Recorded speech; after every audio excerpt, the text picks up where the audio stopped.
Who?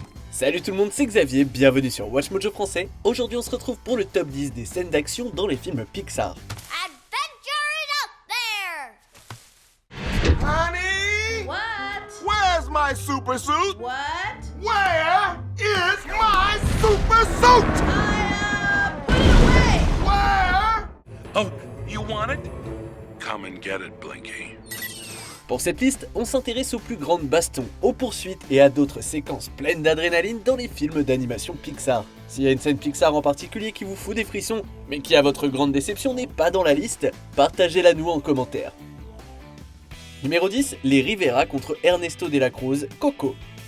Dans les scènes culminantes de ce film haut en couleur, on voit Miguel et les membres décédés de la famille Rivera à la poursuite d'Ernesto de la Cruz. Le célèbre musicien possède la seule photo de son ami Hector qu'il a assassiné. You took everything away from me! You rat! Le seul moyen de sauver la vie dans l'au-delà d'Hector, c'est de montrer cette photo à sa fille, Coco, qui est la dernière à se souvenir de lui. La famille affronte des agents de sécurité pendant que la femme d'Hector livre une performance musicale en duo avec Ernesto pour récupérer la photo. Aunque la vida me cueste llorona, no dejaré de quererte.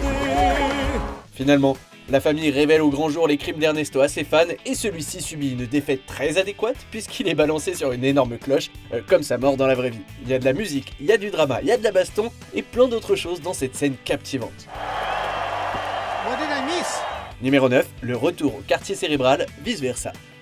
Joie et tristesse passent la grande majorité du film à essayer par tous les moyens de retourner au quartier cérébral, là où on contrôle toutes les émotions de la petite Riley. Without you, Riley can't be happy. We gotta get you back up there. I'm coming, Riley. Pourtant, alors qu'elles sont tout proches de leur but, tout s'effondre. Même le duo se brise. Tristesse quitte Joie parce qu'elle est abattue de constater qu'elle ne fait qu'empirer les choses. Joie va alors essayer de la retrouver et en utilisant plusieurs aspects de l'imagination de Riley, elle est capable de concocter un moyen de non seulement remettre la main sur Tristesse, mais aussi de retourner au QG. Enfin, si on veut. Oh, I wish Joy was here. Elles ont quand même besoin de l'aide de Dégoût qui utilise la tête de colère comme dans Chalumeau improvisé. Toute la séquence est complètement barge et déjantée, tout en soulignant que tous les personnages jouent gros ici. I can't, Joy. Yes, you can. Riley needs you. Numéro 8, Jack Jack contre le raton laveur, les Indestructibles 2. Jack Jack est le plus jeune membre de la famille Parr. Ce n'est qu'un bébé, mais pas n'importe quel bébé, puisqu'il est doté d'une multitude de super pouvoirs. Après avoir surpris un raton laveur qui fouine dans les poubelles, Jack Jack rampe vers l'action pour arrêter le voleur masqué.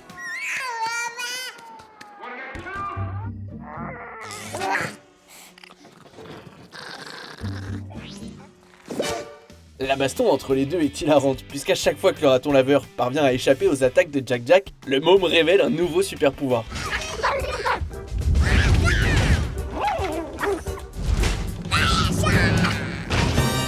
Certes, cette suite ne manque pas de superbes scènes d'action, et en comparaison, ce n'est pas le combat entre un bébé et un raton laveur qui porte les plus gros enjeux. Reste que c'est facilement l'une des scènes les plus divertissantes et les plus drôles du film, grâce aux nombreux pouvoirs de Jack Jack et à sa joie communicative. You have powers! Yeah, baby! Numéro 7, course-poursuite dans Paris, Ratatouille. Rémi le rat apprend en lisant des documents secrets dans le bureau du chef Skinner que son ami Alfredo Linguini est le fils caché du cuistot de renom Auguste Gusto et par conséquent le légitime héritier de son restaurant. How could you not know this? I am a figment of your imagination. You did not know, how could I? Skinner surprend Rémi, alors le rongeur s'empare des documents et prend ses pattes à son cou et se carapate. Skinner se lance donc à sa poursuite dans les rues de Paris et le long de la Seine.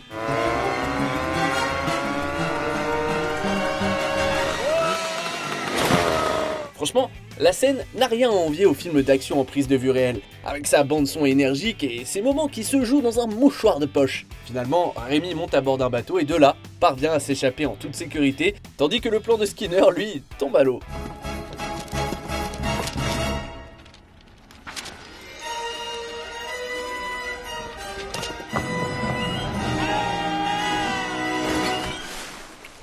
Une scène à savourer comme son plat préféré à chaque fois qu'on la regarde. Numéro 6, Bruce ne se retient plus, le monde de Nemo. Au début de leurs aventures, Marin et Dory se retrouvent un peu contre leur gré, les invités d'un groupe de soutien à des requins désireux de devenir végétariens. I am a lost shark. not a mindless eating machine. If I am to change this image, I must first change myself. Fish are friends, not food. Sauf que tout prend une tournure archi-violente parce que malheureusement, Dory se prend un choc en pleine tronche et se met à saigner du nez. Dory, are you okay? Oh, that's good. Intervention! Le chef des requins, Bruce, est alors plongé dans une violente frénésie dans laquelle il pourchasse les poissons au beau milieu d'un sous-marin en ruine. Ses amis essayent de l'en empêcher, et en vain. Sorry about Bruce, mate. He's really a nice guy. Dory et Marin finissent par réussir à atteindre un silo à torpilles dont le contenu se retrouve par accident projeté sur une mine sous-marine, causant évidemment une réaction en chaîne explosive. Bruce est une menace ultra crédible et à côté, les interventions comiques de Dory ou des potes de Bruce sont une super valeur ajoutée à cette séquence pleine de frissons. Numéro 5, échappé aux chiens, là-haut. Quand l'aventurier déchu Charles Muntz réalise que ses invités ont l'oiseau qu'il a passé une partie de sa vie à traquer, Carl Fredricksen et Russell comprennent à quel point il peut se montrer impitoyable pour arriver à ses fins. Oh, you really must stay. I insist. We have so much more to talk about. Muntz déploie ses forces canines contre eux, poussant le vieil homme et l'enfant à vite trouver la sortie s'ils veulent survivre. La course-poursuite qui s'ensuit les emmène à travers une immense grotte et des monticules rocheux, ce qui n'est pas évident puisqu'ils trimballent la maison de Carl avec eux.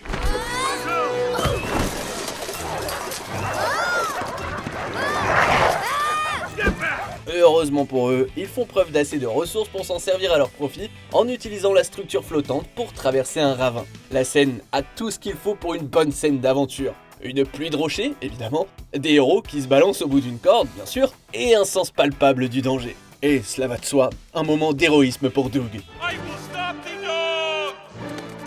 Stop, you dogs! Numéro 4, le combat contre Mordu, rebelle.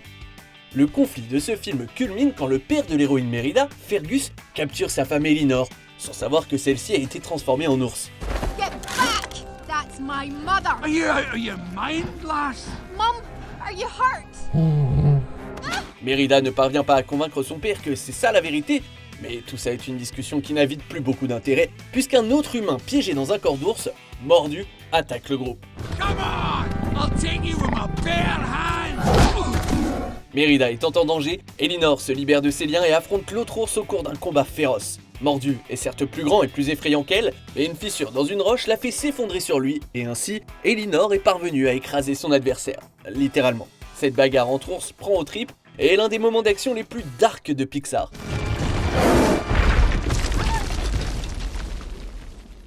Numéro 3, l'incinérateur, Toy Story 3. Woody et les jouets d'Andy vivent tout un tas d'aventures, des aventures réelles et imaginaires. Leur tentative de fuir d'une crèche où règne la tyrannie les amène à une déchetterie. La bande se retrouve sur un tapis roulant, aux côtés de leur bourreau Lotso. Ce n'est que grâce à l'utilisation inventive d'un aimant qu'ils échappent au broyeur. Puis, Lotso les trahit après s'être sauvé lui-même. Where's your kid now, Sheriff? Enfin, ils font face à une mort, a priori inévitable et ô combien effroyable, dans l'incinérateur qui se trouve au bout de la ligne. Heureusement, ils sont sauvés à la dernière minute.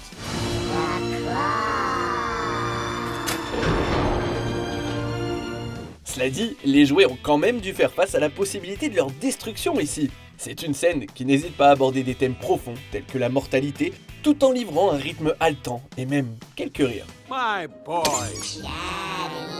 Numéro 2, traverser l'île comme une flèche, Les Indestructibles. Les Indestructibles nous a offert certaines des scènes les plus ouf de Pixar en termes d'action.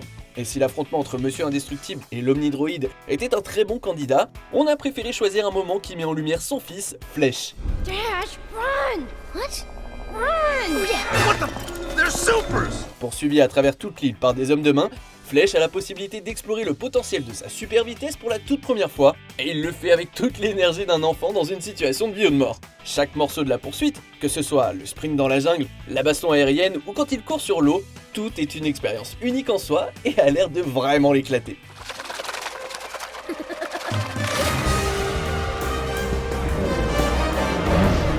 Parfaitement rythmé, vrai plaisir à regarder, la course de Flèche à travers l'île nous laisse bouche bée, totalement essoufflé. That was the best vacation ever!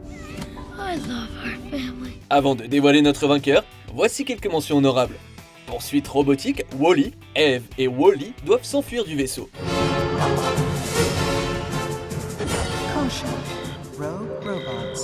La traque du van, Toy Story, qu'il vole ou qu'il tombe, quoi qu'il en soit, cette scène est stylée.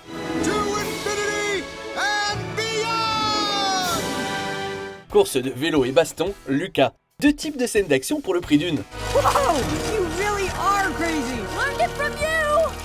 Terrasser une école, en avant. Leur école devient un dragon et leur mère doit la terrasser. D'où c'est réel ça? Le crash de Flash, Cars 3. Le ralenti et le visuel choquant donnent une scène où l'on retient son souffle.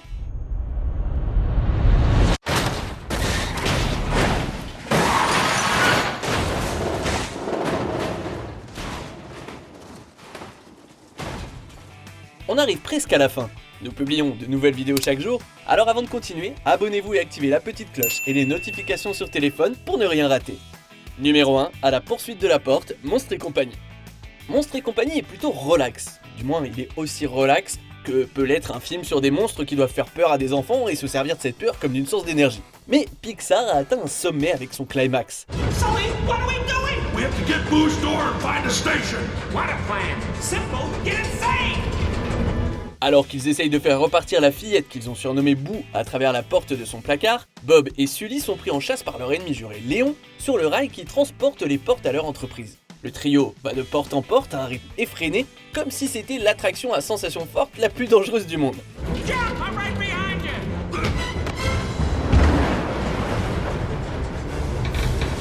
Come on. Ça leur arrive aussi d'en ouvrir et de se retrouver un peu partout dans le vrai monde. Léon étant un méchant très effrayant et très intelligent, sa défaite n'en est que plus satisfaisante. She's not scared of you anymore. Looks like you're out of a job. Dans un décor unique et avec des enjeux très élevés, il n'y a pas d'autre scène d'action qui arrive à la cheville de celle-ci dans tout l'univers de Pixar. Que pensez-vous de notre sélection? Dites-le nous en commentaire et checkez ces autres super vidéos de WatchMojo français.